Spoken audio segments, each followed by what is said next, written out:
She's been from Hogwarts to Hollywood. Welcome to Watch Mojo UK, and today we're counting down our picks for the top 10 things you didn't know about Emma Watson. Before we begin, we publish new content every day, so be sure to subscribe to our channel and ring the bell to get notified about our latest videos. For this list, we'll be looking at little known facts about the British actress Emma Watson. Number 10, Philosopher's Stone was her first film. Few actors can boast a more high-profile debut than Emma, who achieved instant fame by playing Hermione in the Harry Potter films. Are you sure that's a real spell?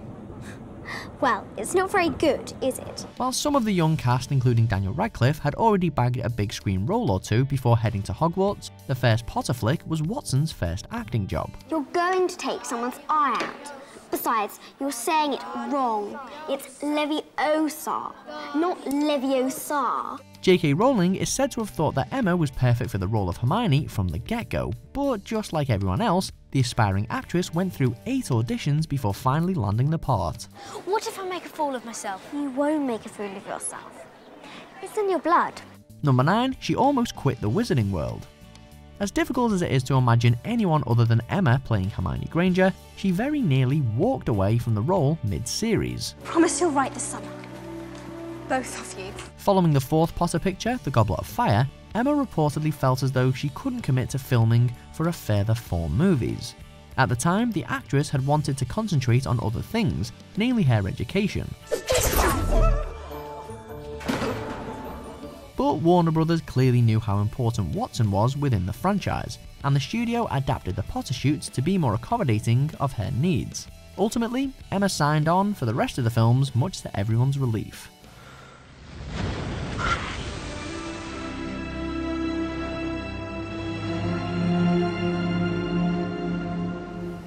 Number 8, her Tom Felton Crush. Their characters didn't get on particularly well on screen, but Emma's long-standing crush on Tom Felton became a constant talking point behind the scenes of the Potter movies, apparently. No one asked your opinion, you filthy little mudblood. Felton, who played Hogwarts hoodlum Draco Malfoy, supposedly caught Emma's eye because he was a cool guy who could skateboard. We love a bad guy, and he was a few years older, and he had a skateboard. Wow. And that just did it, really. Well, you had me with skateboard. I know. All in, it proves just how convincing Emma's acting really is.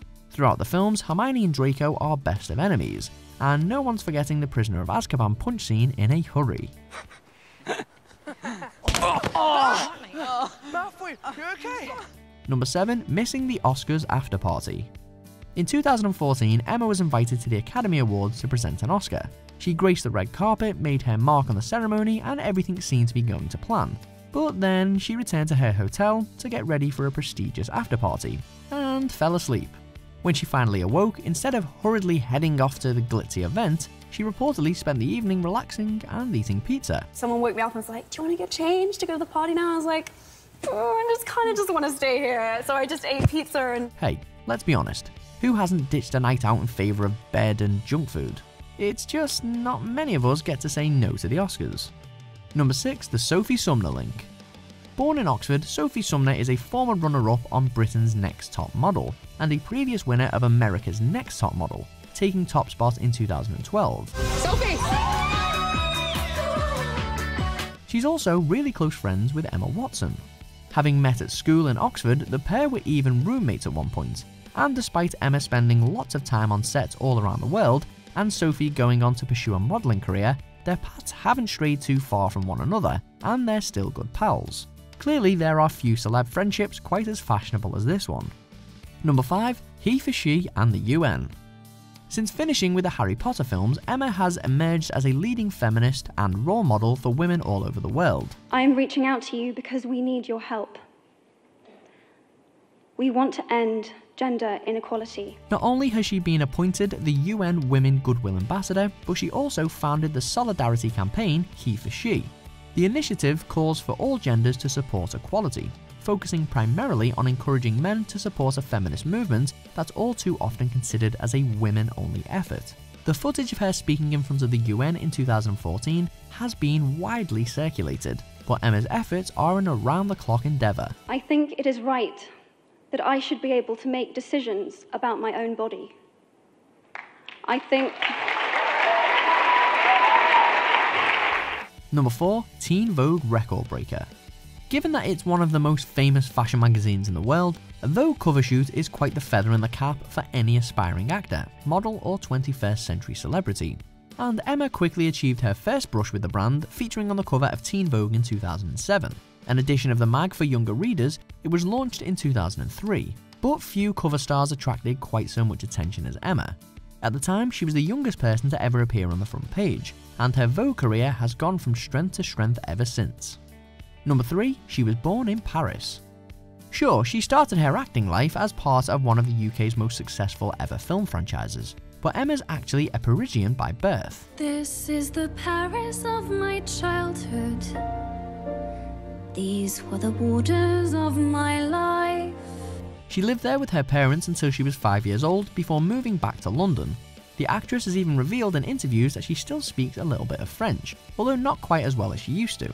Her Paris links perhaps served her well for her role as Belle in Beauty and the Beast though.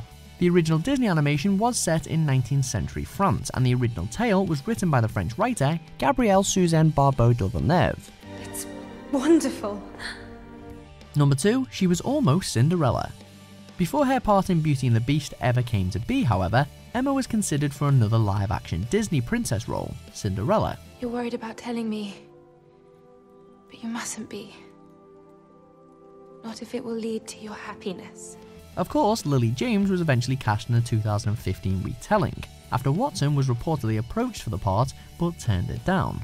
According to the actress, the prospect of playing Belle, which came a couple of years later, offered her the chance to play a character who she saw as a great role model.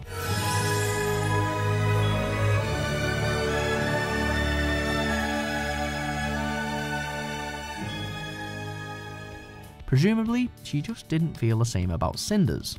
Shall we?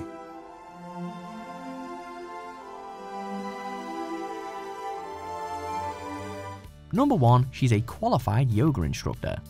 Emma has always been open about her eagerness to pursue other things besides acting. She needs to sort out her priorities. An alumnus of Brown University, she's already got some pretty impressive formal qualifications behind her. But did you know she's also a certified yoga and meditation instructor? As part of her training, Emma travelled to Canada for a week-long meditation course, where she didn't speak for her entire stay. The performer often lists it as an especially valuable experience, and now she's able to pass on her expertise to others. So, if you ever want to give yoga a try, you know who to call. Do you agree with our picks? Check out these other great clips from WatchMojo UK, and be sure to subscribe and ring the bell to be notified about our latest videos.